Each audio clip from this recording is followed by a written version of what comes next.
चाहत तू मेरी पहली, पहला है प्यार मेरा, तुझसे आबाद जैसे दिल का करार मेरा, हर पल रहे साथ तेरा, हाथों में हो हाथ तेरा। तू आशिकी मेरी कब से, मेरी इल्तिजा है यही रब से, तू ही मिले मुझे हर जगह, मेरे खुदा मेरे खुदा।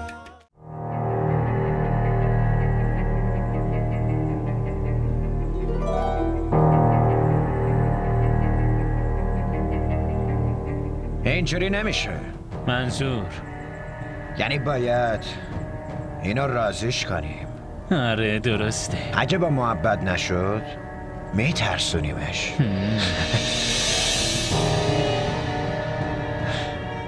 بیبریم. دنیای بیرون خیلی ترسناک و بده آیزا. مردای گرگ نما روی صندلی دفتر نشستن و میخوان از دخترای مظلوم و غریبی مثل من سوء استفاده کنن و به بدترین شکل ممکن نگاهت میکنن. بعضیاشونم تو کوچه و خیابون مثل سگای ولگرد دنبال آدم میان.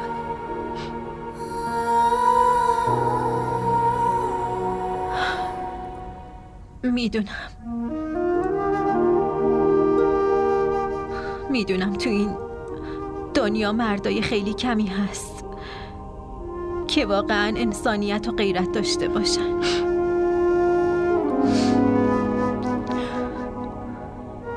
در ضمن دیگه لازم نیست تنهایی از خونه بیرون بری.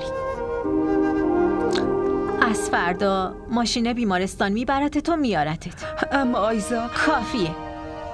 دیگه نمیخوام چیزی بشنوم.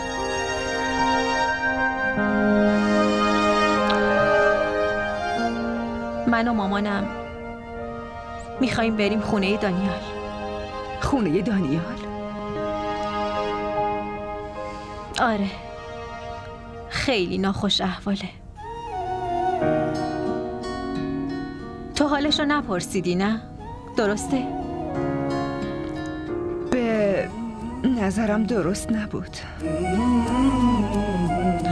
ویدا، به عنوان یک انسان میپرسیدی ما مسئولیت اخلاقی داریم یا نه؟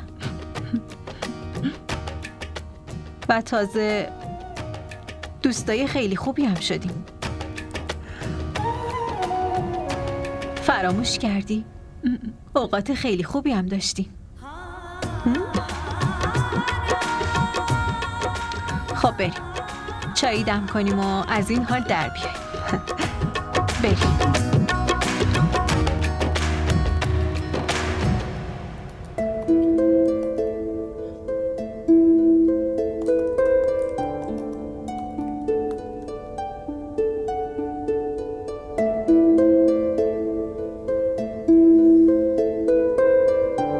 دانیال خیلی مریضه. باید حالشو بپرسم یا نه؟ نه اونم مثل بقیه مرداست. اونم وقتی فرصتشو پیدا کرد پیشنهاد داد.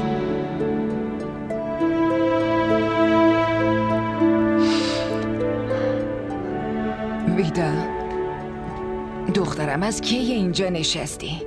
زود باش این شیر گرمو بگیر و بخور. یکم از کارم مونده، بعدش میخورم. تو چی کار میکنی؟ مامان، این یه وبسایت کاریه، معتبرم هست. گفتم اونجا هم رزوممو بفرستم. دخترم چه نیازیه که کار پیدا کنی؟ تو چرا نمیری با آیزا کار کنی؟ مامان لطفاً بذارین دوستی من و آیزا همون دوستی بمونه. من دیگه نمیخوام این حرفای بی خودی تو قبول کنم دخترم. بهتر همینه که با آیزا کار کنی. مامان داری چی کار میکنی؟ یواشتر بابا. مامان یه لحظه جایی نرین، بذارین من ببینم.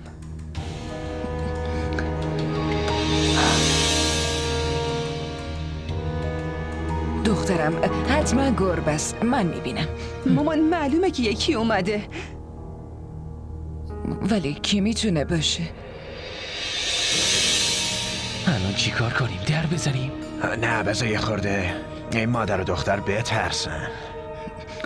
گوشت پیشته ها؟ دخترم به پلیس زنگ بزن. الان پلیس هم یعنی خودشون میدونن که چطور با این دزدا رفتار کنن. گوشیت کجاست؟ الان پلیس هم یعنی اینا رو میبرن. داداش این مادر و دختر زرنگه، اینا دارن ما رو میترسونن. الان زنگ بزن، به پلیس زنگ بزن. الو ایستگاه پلیس. بله خونمون دزد اومده، زودتر بیاین. بله من الان آدرس رو بهتون میدم. داداش این پلیسا بعضی وقتا با یه زنگ میان، باید فرار کنیم. بیا بریم. با تو.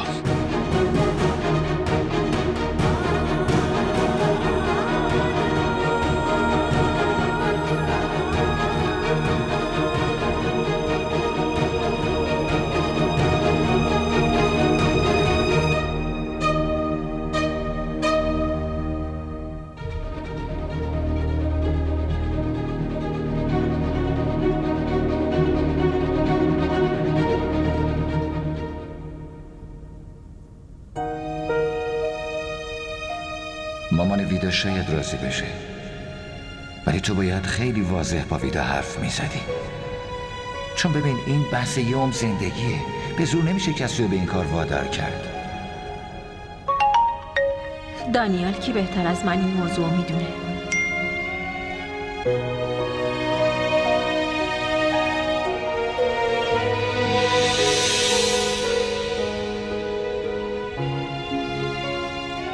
متاسفم آیزا، میدونم که من خیلی دلتو شکستم. فراموشش کن دانیال. اون موضوع دیگه تموم شده. دیگه در موردش حرف نزنیم. تو خیلی خوبی آیزا. اوه آقای احساساتی، تعریف از منو تموم کن. عروس آیندت من نیستم، بلکه ویداست. تو واقعا فکر میکنی ما با هم ازدواج میکنیم؟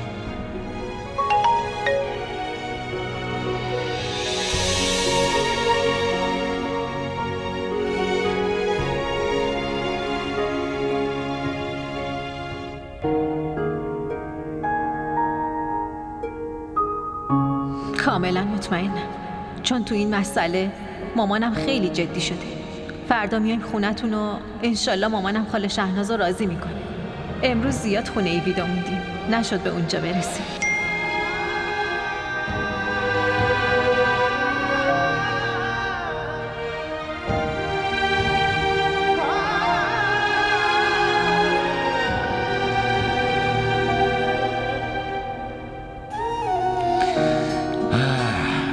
آیزا، نمیدونم چطور ازت تشکر کنم. باور کن از شرمندگی زیاد نمیتونم با عمو و خاله چشم تو چشم بشم. اون دوتا خیلی دل بزرگی دارن.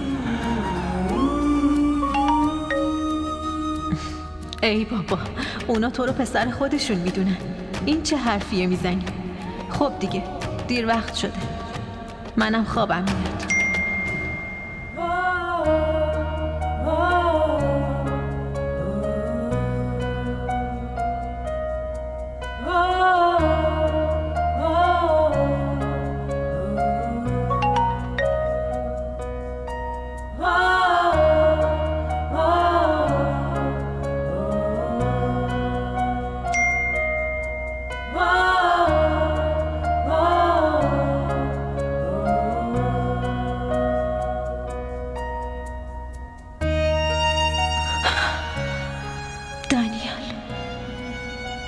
ازدواج تو و ویدا.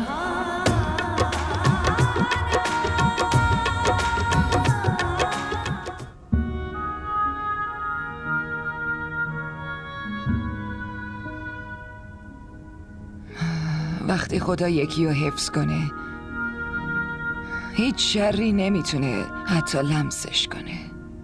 اون شر شیطان باشه یا انسان. ولی دیشب یکی تو حیات بود. دخترم، دیشب گذشت. ترس دیشب رو از خودت دور کن. ببین، خورشید طلوع کرده. مامان، بعد تاریکی شب طلوع خورشید چه نعمتیه. اگه بعد تاریکی شب روشنی نبود چی کار میکردیم؟ بعد از شب شدن روز خدا خیلی نشونه ها گذاشته. درست مثل راحتی که بعد از درد میاد، یا بعد از یه غم شدید صبر، و بعد از صبر خوشحالی.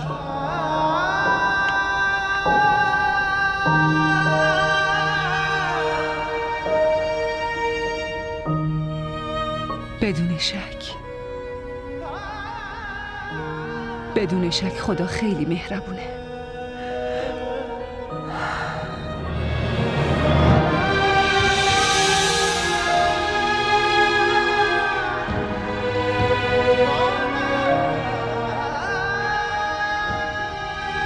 این کارتون درست نیست. صبح با من برنامه ریزی کردین، الانم منصرف شدین؟ نه آیزم، منصرف نشدم، ولی مجبورم. تو که میدونی در روز چند تا عمل دارم. همه ی عمل هم بسیار مهمه. نمیتونم اونا رو ول کنم. لطفاً درک کن. آیزا دخترم، داداشتو درک کن. فهمیدم مامان. امروزم نمیرین. شماها برین. من قول میدم حتما بعدم بیام. خب پس یه کار دیگه کنین. لطفاً یه سر به خونه ویدا بزنین. نه بابا، من تنها اونجا نمیرم. اینجوری خونه اونا رفتن درست نیست. راست میگی پسرم. اونا تنهان و محلشونم خیلی عجیب غریبه. آدمای عجیبی هستن. ولی پسرم بازم سر راه یه سر به خونهشون بزن. خب من دیگه واقعا داره دیرم میشه. شما هم داره دیرتون میشه، پس من میرم.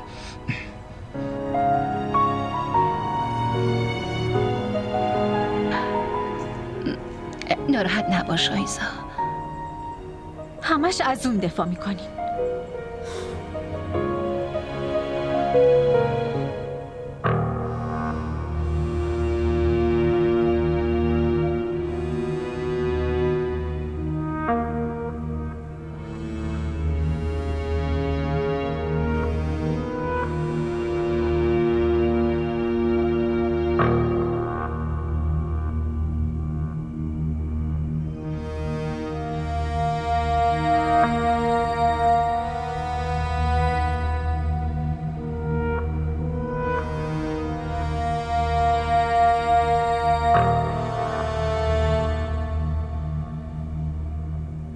پس دلتونم درمان کنید. تلاشمو که میکنم. خودت خوب میدونی درمان دل دست یه دکتر نیست، بلکه دست زمونه هستم. ولی تلاشمو میکنم. یعنی درمان دل پسر من کیه؟ اون دختر ویدا؟ یک بیوه؟ نه نه نه نه نه. مردم چی میگن؟ اما دانیال که نادونه و تو نادونی پسرها زیاد عاشق میشن و اینجور عشقام زود فراموش میشن. شک ندارم که زمان این درد عشقو درمان میکنه. آره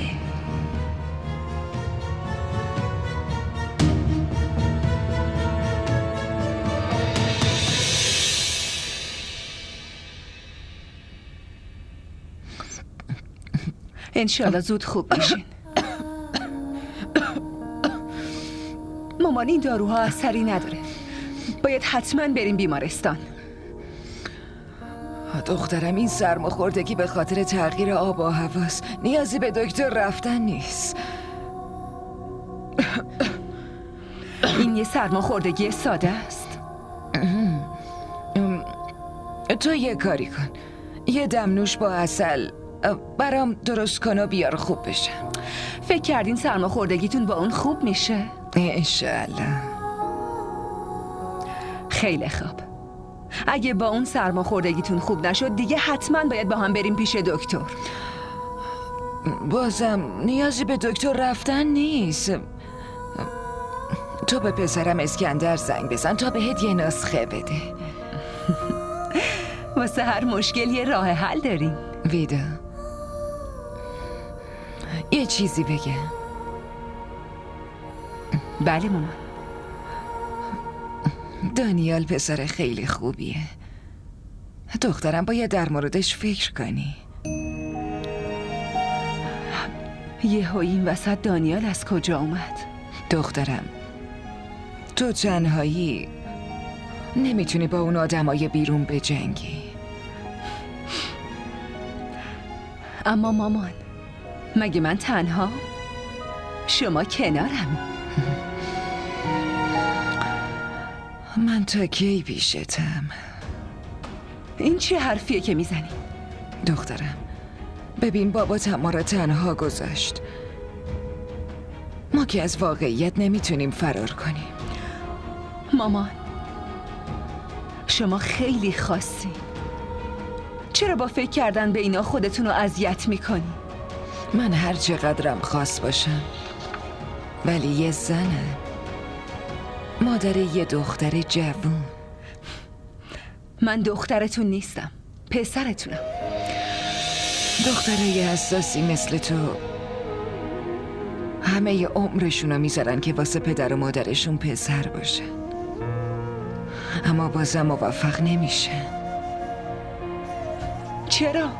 چرا نمیشن؟ شما ببینید، من پسرتون میشم و نشونتون میدم. عزیزم، منظورم اینه که خدا زن و لطیف خلق کرده. اون هر چقدرم از درون سرسخت باشه، خودشو شجاع و قوی بسازه، ولی بازم یک زنه. خدا برای هر زن یک مرد خلق کرده که شخص نزدیک و محرمش میشه، کسی که با عشق و محبت اونا ملکه خونش میکنه. خدا محرم و محافظم و دوبار ازم گرفته مامان. خدا در عوض محبتی که ازت گرفته بهترشو بهت میده. دستور خدا و پیامبرش اینه که زنای بیوه و مطلقه واسه ازدواج دوم نباید دیر کنن. اونا نباید زیاد خونه پدرشون بمونن. هرچی باشه مامان، تو اسلام هم اجبار نیست. به همین دلیل لطفاً از این به بعد دیگه موضوع دانیالو پیش نکشین. من نمیخوام ازدواج کنم.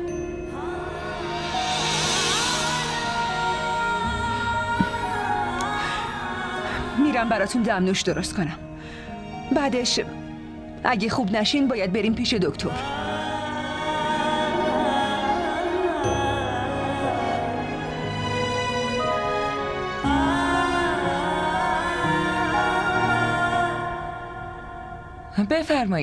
بفرمایید. خیلی خوش اومد. ممنون شهناز جون.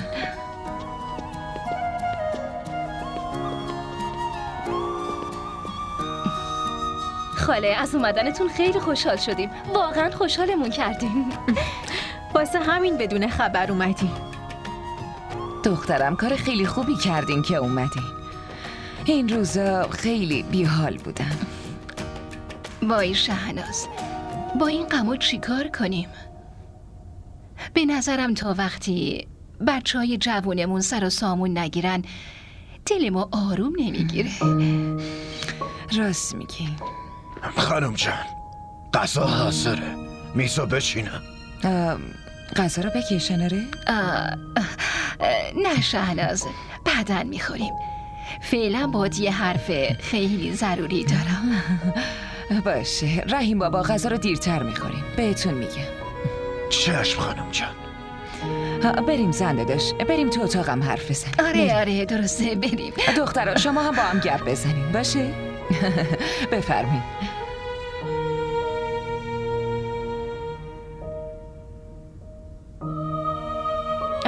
آیزا تو با داداش حرف بزن، من الان میام پیشتون. آها حتما.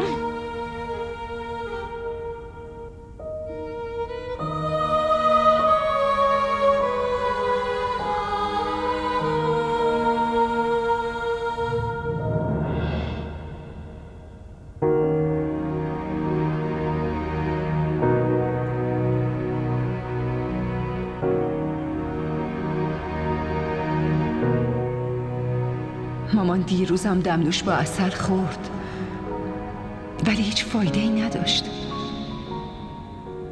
چی کار کنم؟ به دکتر اسکندر زنگ بزنم؟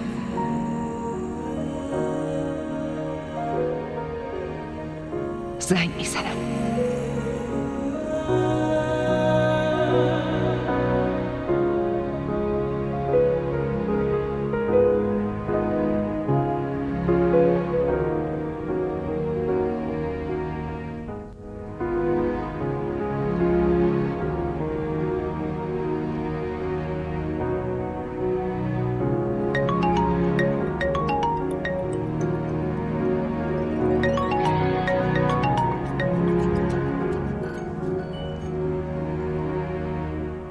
الو. سلام علیکم. علیک سلام. چطوری ویدا؟ خدا رو شکر من خوبم ولی مامانم حالش خوب نیست. چرا؟ خاله چه شده؟ مریضه؟ خیلی بد سرما خوردن. من بهش دمنوش دادم، دارو هم دادم اما هیچ فایده ای نداشت. لطفاً بهم یه نسخه بدین. نسخه بدم؟ اونم پشت گوشی؟ بدون معاینه؟ آره مشکلی نیست. شما به من بگین من خودم از داروخونه میگیرم. ببین ویدا، من اینجوری نیستم که بدون معاینه بیمار بهش دارو بدم. من تا 1 ساعت دیگه خونتونم. خاله‌رم معاینه میکنم، بعدش نسخه میدم. باشه هر جور خودتون صلاح میدونید. فعلا خداحافظ.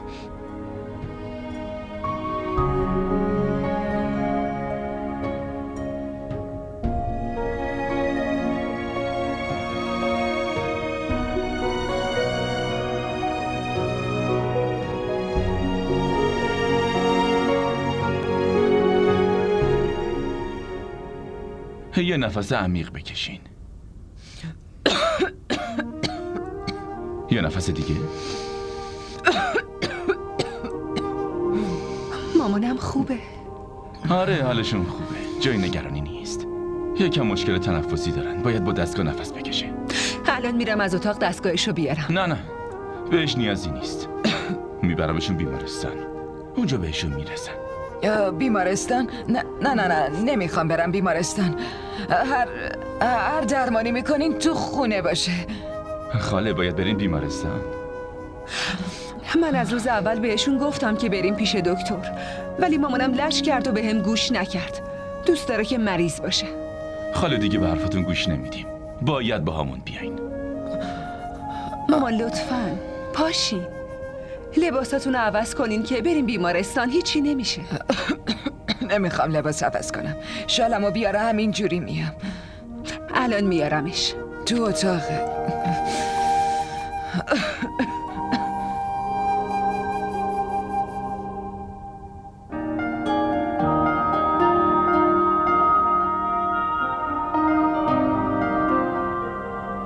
ببینم داداش پس اینا کی میخوان بیان بیرون؟ الانا دیگه باید بیان. ببین آره اومد. به ظاهر مادر و دختر خیلی شریف به نظر میان ولی از وقتی مرد خونشون فوت کرده خیلی آزاد شدن. آره منم چند روزیه میبینم آدمای غریبه شروع به رفت آمد کردن. خدا به خیر کنه داداش، با این ماشینا همش این ور اون ور میره و ول میچرخه. داداش اینجا محله آدمای شریفه، اگه کسی اینجا زندگی میکنه باید شریف باشه وگرنه ما تحمل نمیکنیم.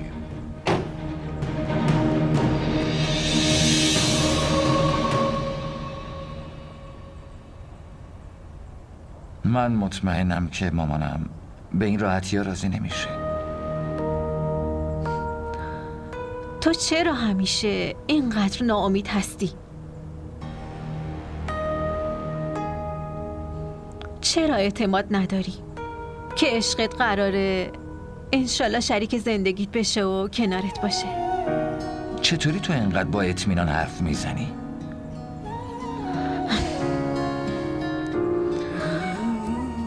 وقتی عشق از ته دل باشه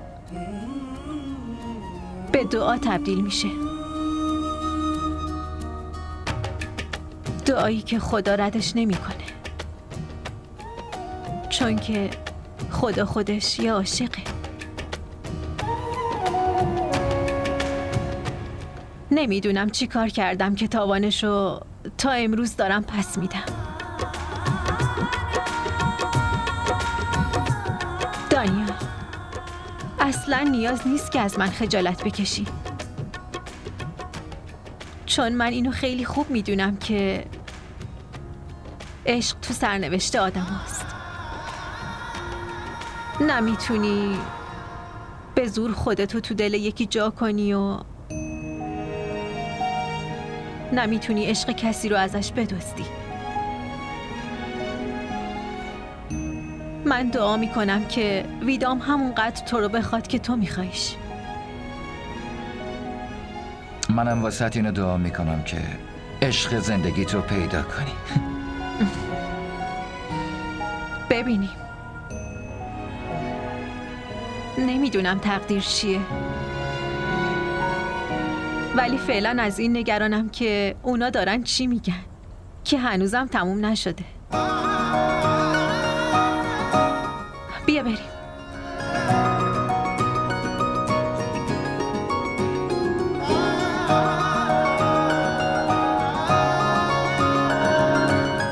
ببین شهناز، عقد با زن بیوه زیباترین دستور پیامبرمونه.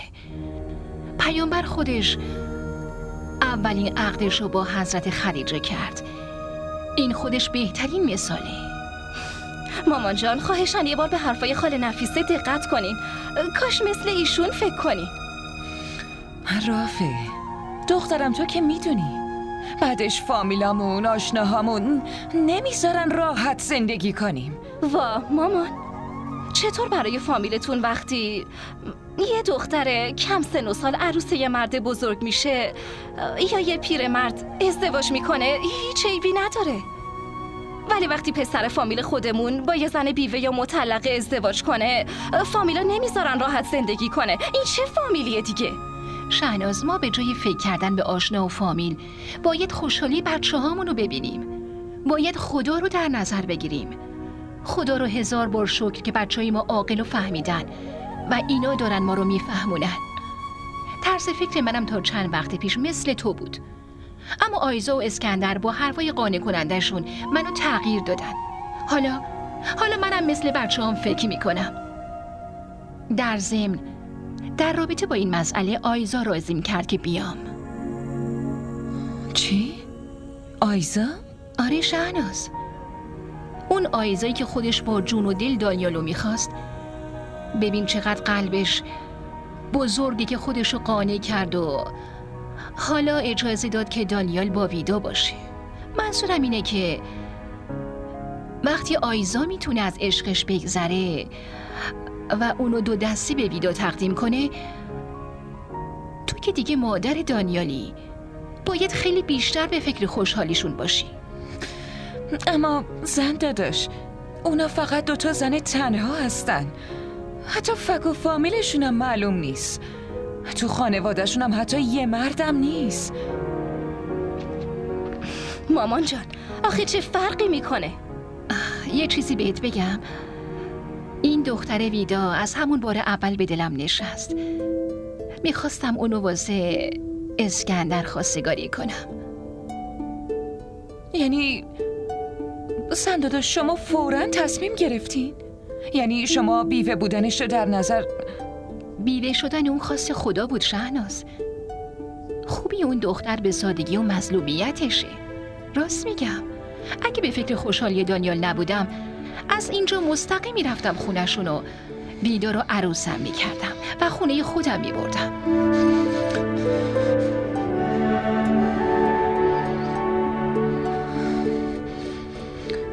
خیلی خوب. فقط بذارین یه چند ساعتی فکر کنم.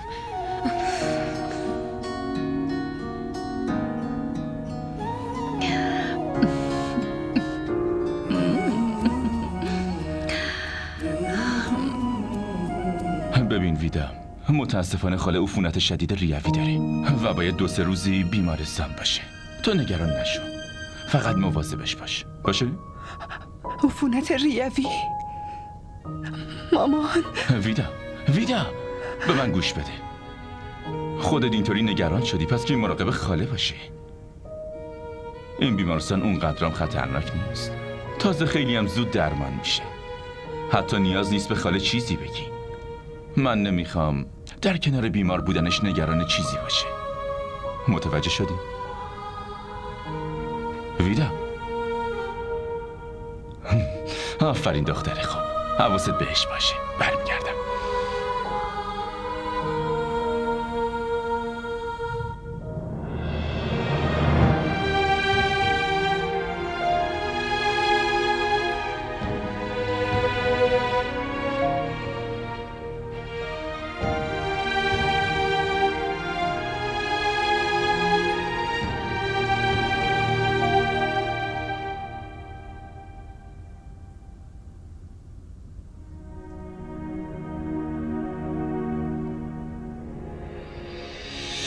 ببین شهناز، عقد با زن بیوه زیباترین دستور پیامبرمونه.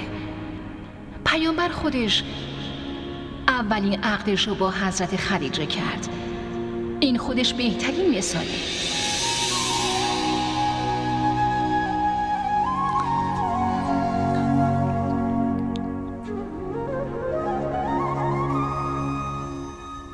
بیوه شدن اون خواست خدا بود شهناز. خوبی اون دختر به سادگی و مظلومیتشه. راست میگم، اگه به فکر خوشحالی دانیال نبودم از اینجا مستقیم میرفتم خونه‌شون و ویدا رو عروسم میکردم و خونه خودم میبردم.